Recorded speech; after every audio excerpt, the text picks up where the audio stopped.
Happy Valentine's Day, everybody. I know that I'm doing this a day late, but you'll have to forgive me because I like to collect information on the patch before I end up putting them up. But how y'all doing today, folks? My name is Seth, and we are back here in the Trove Patch notes. Should we go into the hyperbolic time chamber? I think that we probably should. How y'all doing today, though, everybody? Very much appreciate you watching and tuning in. And before we get started, would also appreciate if you would hit that like button. We're going to be giving away information rather than prizes today, so thank you so much if you do.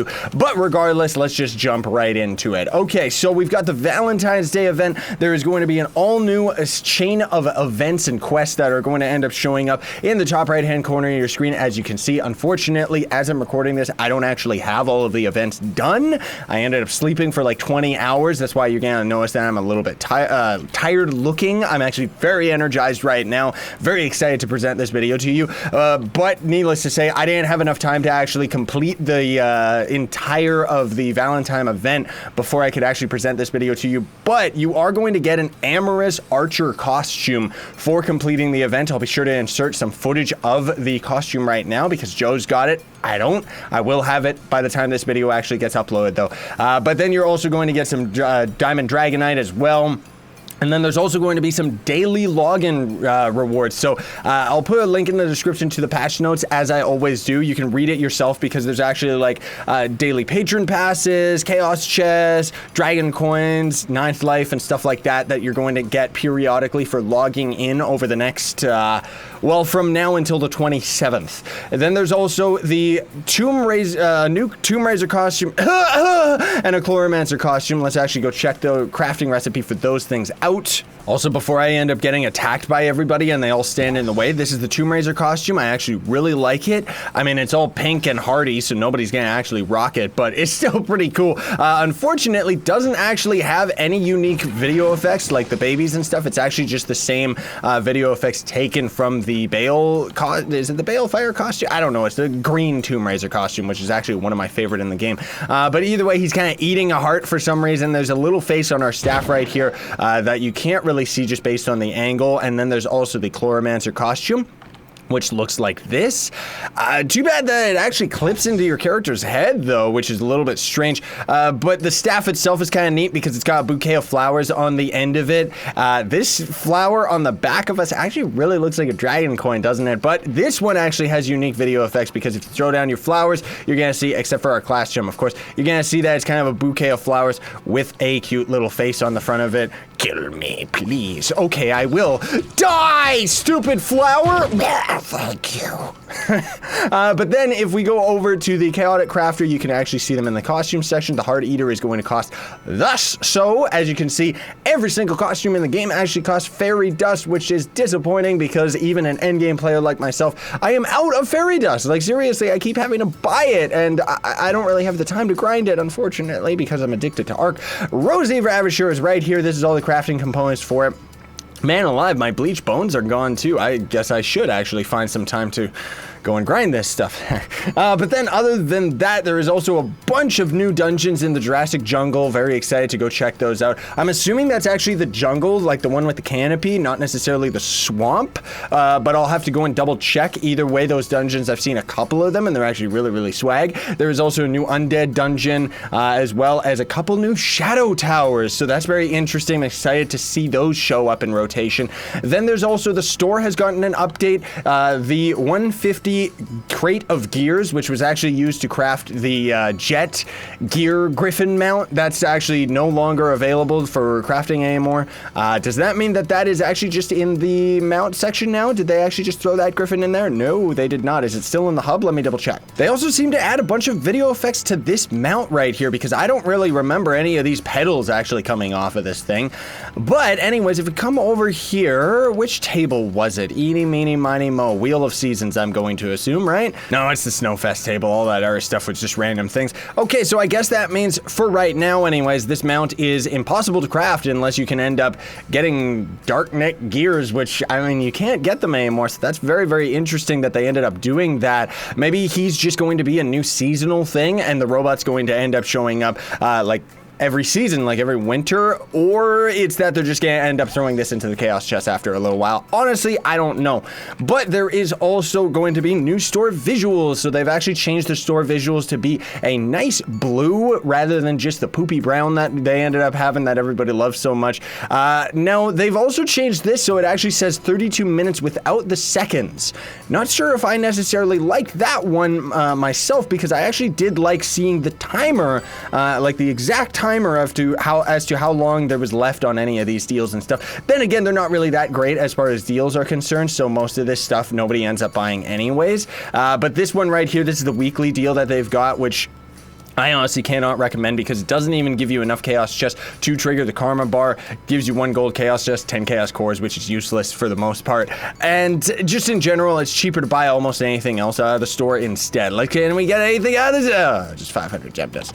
Okay, but then there's also a Portuguese beta translation now that you can actually swap as your language when you're starting the game. And it's going to actually give you your own global chat as well. Then there's also, for the additional updates, there is now, where is it? Let me actually see if I can find the mount right here. The carpet mounts in the game are now gliding mounts. So we can literally go on a magic carpet ride, a whole new world. It's been a long time coming, but it's pretty cool that these things are actually gliding now. It makes sense too, because a lot of these carpet mounts were actually in the game before the Trove actually had any gliding mounts. And this is actually a little bit surprising. I just wanted to show this on camera, but the carpet mount is actually still the same. I'm assuming that's the same. It's not like I really check the carpet price that often, but 3 Hearts of Darkness is pretty darn cheap for a gliding mount. I half expected them to actually increase the value of the item, so it's really nice that they didn't, you know? The other reason this is actually really, really cool, we actually got Chaos Chest too as a random drop in that Shadow Tower,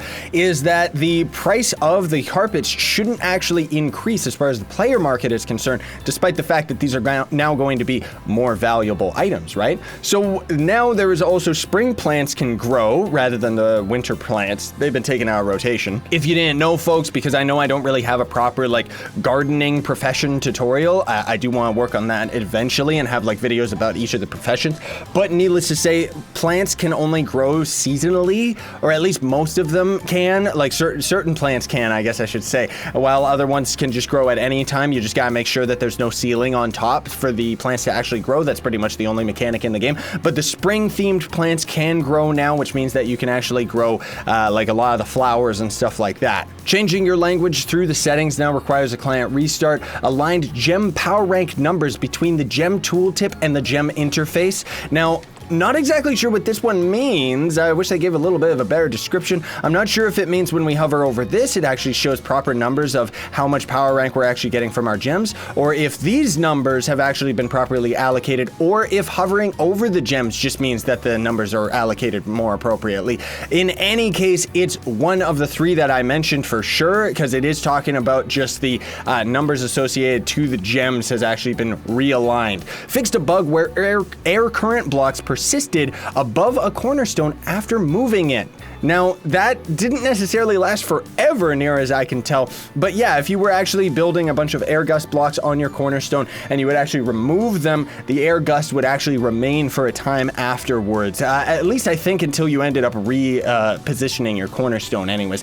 They also ended up swapping up the controller controls. Let me grab my controller and show you this. So this is actually a very, very big update that hopefully they end up putting onto Trove on console right away, because I think they're especially people are going to be able to appreciate it most, because what they've actually got for the Trove controller normally is just the same as using WASD. So there's 1, 2, 3, 4, 5, 6, 7, 8 different directions, right? But now they've actually changed it so the left joystick, you can actually move in all the different directions, which is going to actually really increase the playability of this game with a controller. They also ended up changing it for the right joystick so that it's actually on a circular axis rather than just a normal square one. So controller players are going to be a lot more at home with Trove in general. Like it actually, even right now, I can notice just a huge difference with the controllers play style, so hopefully that ends up coming to the consoles ASAP, ASAP, right? Fix for some collection items not showing their images properly when they were unlocked for the first time. Fix the Ocean Crown dungeon. You know that big giant 3-star dungeon in the Ocean Elemental world that would actually spawn one layer above the ocean water, so there would actually be like a layer of water from the dungeon and then there would be the normal ocean water. They've actually fixed that, brought that down one, so now it's gonna be flush with the ground. Then they also fixed an issue that would prevent login in certain cases on high network latency. I guess people with really bad latency on their computers or just a bad connection with the Trove servers in general. Added code to increase server stability in cases of extreme network instability for some regions. Some regions. Not exactly sure where, what the regions are, but either way, you know, anything to do with server stability is definitely a good thing. Fixed a rare disconnection bug.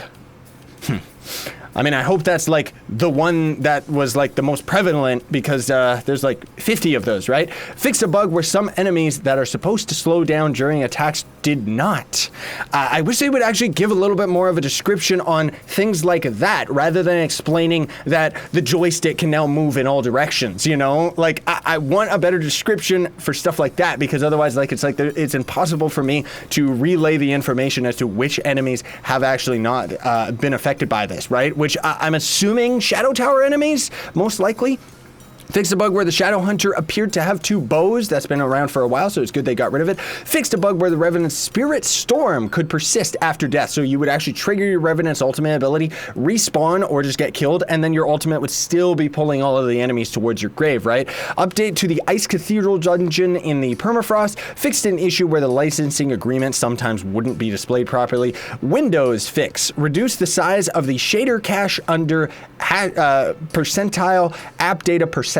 So I guess that just means that Trove in general is going to take a little bit less space. I guess at least as far as the shading cache is concerned. Carnival Coaster and the Tailwind Talisman have had their mastery removed since they are currently in promo sections only. So if you don't already know, folks, any of the items that are actually in the promo section, I'm assuming that they're talking about mounts. Yes, they are. No, they aren't. I don't know what they're talking about. But most of these mounts that are in the promo section actually don't grant any mastery. Kind of weird that the Roboraptor is actually in the promo section. He's through streaming, but whatever. But they are going to remove the mastery of most of these things until they end up getting... This thing is not in the promo section, and neither is this. These are in Chaos Chest now, but whatever, devs. The item, once it actually gets added to the game, some type of a rotation means that it's going to end up probably having mastery once it does. Pinata Coins now correctly state that they are an event currency and will disappear in time. Now, this is very interesting because on Trovesaurus, it actually says that the Pinata Coins were going to get removed yesterday when the patch ended up hitting, right? That is actually because the devs ended up saying that it was going to get removed, but I guess they aren't going to remove them right away, which is good, because otherwise there was no notification to players whatsoever as to these coins actually getting removed. Now it actually just says on the coins that they are going to end up disappearing in the future, which is a little bit disappointing because it does mean most likely that all of these pinata, like the party animals and stuff like the celebratory pinatas, they're probably not going to stay an exclusive item for a very long time, probably get thrown into the Chaos Chest or something, because that's what they usually end up doing with exclusive items. But either way, use all of your Chaos Coins as you can. I would recommend getting the Hyper Pinata because he's still tradable, so potentially that means that it's not a bug that he's tradable, just the fact that he's still tradable up to this point. But I would get as many of the hyperactive ones as you can and then sell them way later down the line when they're a more prestigious amount, right? And then you can also just get rid of your Pinata Coins for some extra glim. Pinatas now correctly drop loot in the shores of the Everdank. Does that mean that if you ended up throwing a bunch of pinatas in the Everdank, you wouldn't actually get loot? Like, I never really tested that. I don't really know anybody that ended up throwing pinatas in there, but I mean, I guess that's a pretty big difference, isn't it? So then there is also fixed an uncommon server crash that could sometimes happen when moving cornerstones. I hope they end up actually fixing the bug where the top of your cornerstone gets sliced in half, because that's what ended up happening to mine. And whenever I send a ticket telling them, hey dude, you guys destroyed the top of my cornerstone again with some whatever bad code is going on with that, they're like, yeah, we have to roll your entire account back in order to resolve that issue and fix your cornerstone. Right after I ended up grinding for like 5 hours. So nope, that just means the top of my cornerstone, the cornerstone that I built like years ago, and the top of it's gone, folks. is gone. So I could either rebuild it from old videos or just rebuild it better and stronger and faster from, I don't know. But either way, I wish they would get that one resolved. There is also the Ferocious Phase Smile, which is the phase gem ability. Now explodes when the decoy gets in range of an enemy rather than it just exploding once it reaches 0 health, I would assume. That's good and bad. The decoy exploding faster is actually really, really bad for the character, you know, because of the fact that the Fae actually still has that damage buff when you don't take damage for a passive amount of time, right? So now that they've actually gotten rid of your decoy even faster, meaning that you're gonna have to cast your, cast your decoy 10 times more often. Like, I don't know. I don't know if that's good or a bad thing. I don't really main Fae, but is that good? If you're a Fae main, let me know in the comments below. The Bountiful Emblem now works again, and gem effects equipped for one class will no longer remain equipped when you swap to another class. Like, does it mean like maybe you had a pyro disc trigger and then you swap classes and the pyro disc would continue to trigger for a few more seconds? Is that what they mean?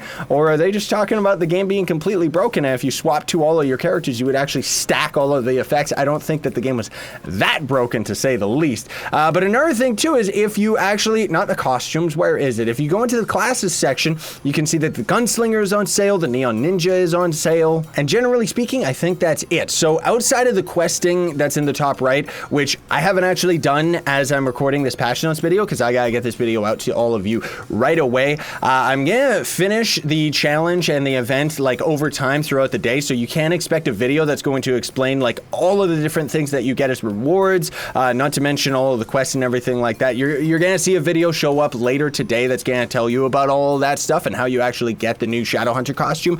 But as of right now, I don't have it done. So thanks so much for watching, everybody. Very much appreciate it. Oh, and also, this is the new Chaos Chest aura rotation, in rotation right now. It's actually a new aura. The mod itself was a lot more interesting, personally speaking, because it was the same as the trail that you actually had from Albarn. So the modder actually took this aura, it took the video effects from this dragon mount, and it was actually trailing behind your character, but then the devs ended up changing it so that it's just a little aura like this that doesn't really go off as frequently as you would hope it does. But either way, now, thank you so much for watching. Very much appreciate it. Don't forget to like, share, favorite, and subscribe for more daily content. Sign on, stay epic, everybody.